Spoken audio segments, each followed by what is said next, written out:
প্রিয় পরিবার, তোমরা কেমন আছো? সকলে আশা করছি অনেক ভালো আছো, সুস্থ আছো।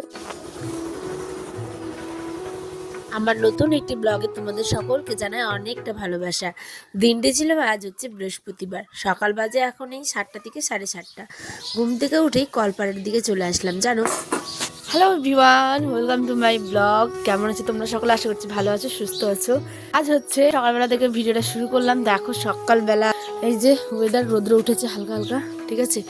তো ভাবলাম চলো কিছু এই যে বাসন আছে, তো ভাবলাম কলপাড়ে অনেকদিন ধরে কলপাড়ে কাজ করিনি, কারণ কি এই শীতের সময় কিন্তু জলটা প্রচণ্ড কম ওঠে, সেই কারণে আর আসাই হয় না। তো চলো, মাঝখানে কিন্তু আমি কয়েকদিন হলো টিউবওয়েলে কাজ করছি না। কেন বললো তো? কারণ টিউবওয়েলটা ঠান্ডা পড়ায় অনেক জল কম ওঠে।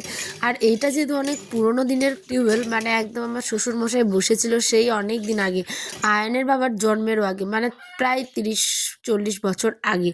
তো ভাবো কতবার খারাপ হয়েছে, কতবার ঠিক হয়েছে। কারণ নিজের বাড়িঘর এখন অবধি যেহেতু হয়নি, তাই এগুলোকেই ইউজ করতে হয়। আর এখন আমরা এত পরিমাণে দিন দিন কুঁড়ে হয়ে যাচ্ছি যে মোটরের জল পেলে আর কলের জল টিপতে ইচ্ছে করে না জানো। আর যেহেতু এই কয়েকদিন ধরে আমার কোমরে প্রচণ্ড ব্যথা, যেখানে ইঞ্জেকশন দিয়েছিল বেবি হওয়ার সময়, তো কোমরে না খুব খুব ব্যথা কয়েকদিন, যেহেতু বাতাস বাতাস বইলে নাকি ব্যথা হয়। তো সি সেকশন বেবির ক্ষেত্রে আমারও প্রচণ্ড ব্যথা, আজকেও হচ্ছে ব্যথা।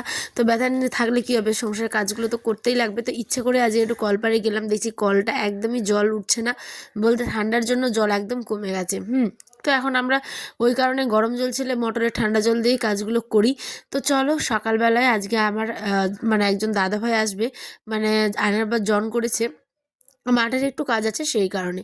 তো তোমরা ভিডিওগুলো দেখতে পাবে, আমি গত ভিডিওগুলোতে দিয়েছি আমাদের জমিতে কীভাবে জলসেচ দেয় বা স্প্রে কীভাবে করে, সার ছিটানোর সমস্ত কিছু। তো তোমরা হাতে একটুখানি সময় থাকলে গিয়ে দেখে এসো প্লিজ। আর এদিকে সাইকেলটাকে বের করে দিলাম, যেহেতু আমার জায়গা কম ঘরের, ঠিক আছে। তাই এইখানে সাইকেল থাকলে আমি এমনি একটু ভারী লোক, আমার যাতায়াতের অসুবিধা হয়। তো সেই কারণেই দেখো তাড়াহুড়ো করে ভারী ঘর সমস্ত কিছু ঝাড় দেওয়ার পরে আজকে একটু রান্না করব মনের মতো করে। ইচ্ছে হলো খাওয়ার, যে একটু করব আলু আর ভাত, আতপ চালের ভাত, মাড়ি ভাত বলে গ্রামের ভাষায়। তো এই খাওয়াটা আমার সব থেকে বেস্ট বেস্ট বেস্ট লাগে, ঠিক আছে। আমাকে যদি বলে যে তুমি বিরিয়ানি খাবে না আতপ চালের ভাত, দেখো অনেকে হয়তো বিরিয়ানিটা করবে, কিন্তু আমাকে ফার্স্টে আমি কিন্তু 1 নাম্বার দিব হচ্ছে কি এটা দিয়ে, সেকেন্ডে থাকবে বিরিয়ানি, ঠিক আছে। এই আতপ চালের ভাত, আর সাথে থাকতে হবে মাংস, আর একটু লাল ঝাল ঝাল করে আলু সিদ্ধ ভর্তা। এত সুন্দর লাগে, দেখো আমি অলরেডি, আমার দেখেই লোভ লাগছে। এখন আমি ভয় দিচ্ছি, এটা কিন্তু আমি খেয়ে নিয়েছি অলরেডি, ঠিক আছে।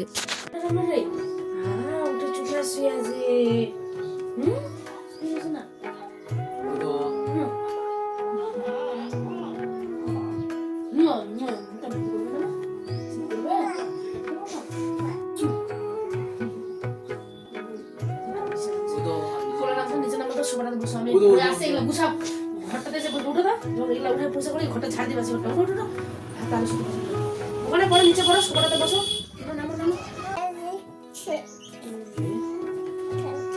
ঠান্ডা ঠান্ডা করছে।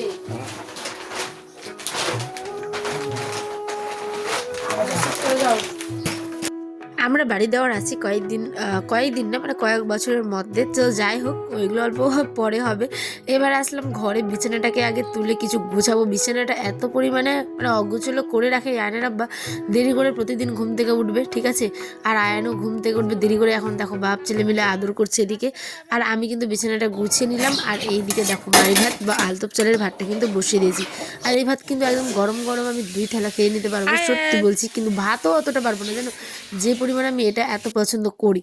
তো ওই যে পিকনিক হয়েছিল, পিকনিকের পরের দিনেরই যেহেতু এটা ব্লগ, ঠিক আছে। তো দেখো মাংস ছিল, সবজি ছিল, আর ছিল আলু ভর্তা, নতুন আলুর ভর্তা, সেই টেস্ট। তো এই যে কাঁচা লঙ্কা দিয়ে করতে হয়েছে, কারণ আয়নার আবার শুকনো লঙ্কা একদম পছন্দই করে না, দেখতেই পারে না চোখে। কিন্তু আমার আবার শুকনো লঙ্কা দিয়ে ভালো লাগে, কি বলবো বলো। আর আজ যেহেতু বৃহস্পতিবার, সকালে খাওয়া দাওয়া করে মাঠের ভিডিও করেছিলাম, তোমাদের আমি দিয়ে দিয়েছি অলরেডি, সেই ভিডিওটা প্লিজ গিয়ে দেখে নাও। দাদাও এসেছিলো, সমস্ত কিছু করেছি, অনেক অনেক সুন্দর একটা ভিডিও। তারপরে এই যে বিরিয়ানি বলছি, কি বলে ওটা, পরোটা এনেছিল হচ্ছে আর মিষ্টি তরকারি। এটা আমাদের বৃহস্পতিবার হাট থেকে আনেই আর কি, এটা নর্মাল একটা ব্যাপার, কারণ আমি পছন্দ করি বলেই আনে। আর আয়ানও এখন ইদানিং খায়। আর এদিকে নিয়ে এসছে আজকে, মানে কি বলবো, পোনা মাছ। এত বিরক্ত লাগছিল সত্যি, ঠান্ডার মধ্যে এই মাছগুলো খেতে হয়তো অনেক ভালো, কিন্তু যে করে তার একটু কষ্ট বাড়ে আর কি, এটাই যা। তো বর্মাদের কলপারের দিকে এসেছিলাম রাত্রে, তো ওদিকে লাইট নেই আমাদের, ইচ্ছে করে লাইটটা আয়না বা দিচ্ছে না, সত্যি কথা বলছি। লাইট আনা আছে কিন্তু ওই আর সেটিং যে করবে ওইটা ওর আর সময় হয়ে উঠছে না। তাই বর্মাদের এদিকে এসেছি মাছগুলোকে ধুতে। হাটবার মানেই কিন্তু আমাদের বাড়িতে মানে মাছ হবেই, একদম এটা একদম হবেই, বৃহস্পতিবার মানেই মাছ। তো চলো চটপট করে মাছগুলোকে এদিকে আমি মানে ধুয়ে নিই, কেটে নিই, বেশ করে পরিষ্কার করার পরেই কিন্তু আমি এখন যাব রান্নাতে। এখন আবার ভাত বসাতে, এবার কত কিছু নিয়ে এসেছে হাটবারে, তোমাদের সাথে মানে শেয়ার করব পুরো সপ্তাহের জিনিস। ওই এত পরিমাণে হাট করে, মানে কি বলবো, আমার জিনিস নষ্ট পর্যন্ত হয়ে যায়। এদিকে আমার বড় শ্বশুর আবার চালের ব্যবসা করে, তো ওর আবার এসেছে হচ্ছে গিয়ে কী যেন টোটো। তো চলো আমি এখন ওই জায়গাটা ধুয়ে দিই যেখানে মাছটা কাটলাম।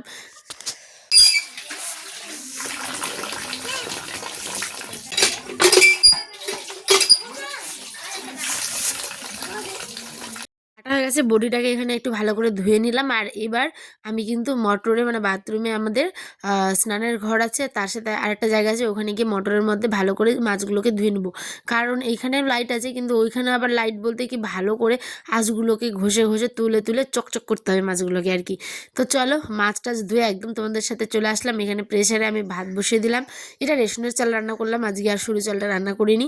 আর দেখো কত কিছু নিয়েছে, যে মূলো, বিট, সরি মূলো বলছি, গাজর, বিট, সিম, টমেটো, কমলা লেবু, নতুন আলু, পেঁয়াজ, রসুন,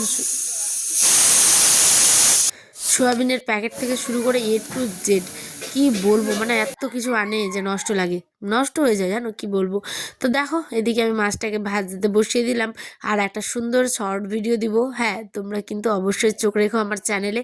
আর আমার পরিবারের নতুন বন্ধু হয়ে থাকলে প্লিজ চ্যানেলটা সাবস্ক্রাইব করে বেশ পাশে থেকো।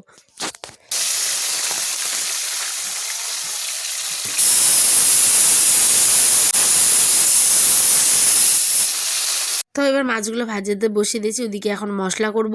পেঁয়াজ, রসুন, লঙ্কা বাটাই দিব, টমেটো, ধনেপাতা দিয়ে করব বাটা মাছের আজকে একটা ঝোল। ঝোল বলতে একটু বেগুন দিব হালকা, একটা নাহলে দুইটা, কারণ বেগুন দিয়ে টমেটো দিয়ে নাই আয়নার আব্বা খেতে খুব পছন্দ, ঠিক আছে, তাই ওর পছন্দ মতোই করবো। আর এদিকে আমি এই যে বেগুন কেটে এনেছি, বেগুনগুলো প্রচণ্ড মানে কচি ছিল বলে তাড়াতাড়ি গলেও যায়, ঠিক আছে। আর রান্নাবান্না কিন্তু কমপ্লিট, এবার আমরা সকলে মিলে খেতে যাব। তোমরা আমাদের ভিডিওটা কেমন লাগলো কমেন্টে জানিও। টাটা, সকলে ভালো থেকো, সুস্থ থেকো, সাবধানে থেকো। আর এইদিকে আয়নের আব্বা বলছে বেগুন দিয়ে করেছে একটা একটা আলাদাই নাকি ভালো সেন্ট আসছে ওর, নাকি এমনিতে আরও খিদে বেড়ে গেছে। যাই হোক, চলো এবার শীতের মধ্যে লাফা শাক আর বোতে শাক মানে চিলটা শাকগুলোকে দিয়ে দিলাম, গোটা রাত্রি শীতে ভিজে থাকবে। তবে আমিও আছে, দেখাবো ব্লগে। টাটা।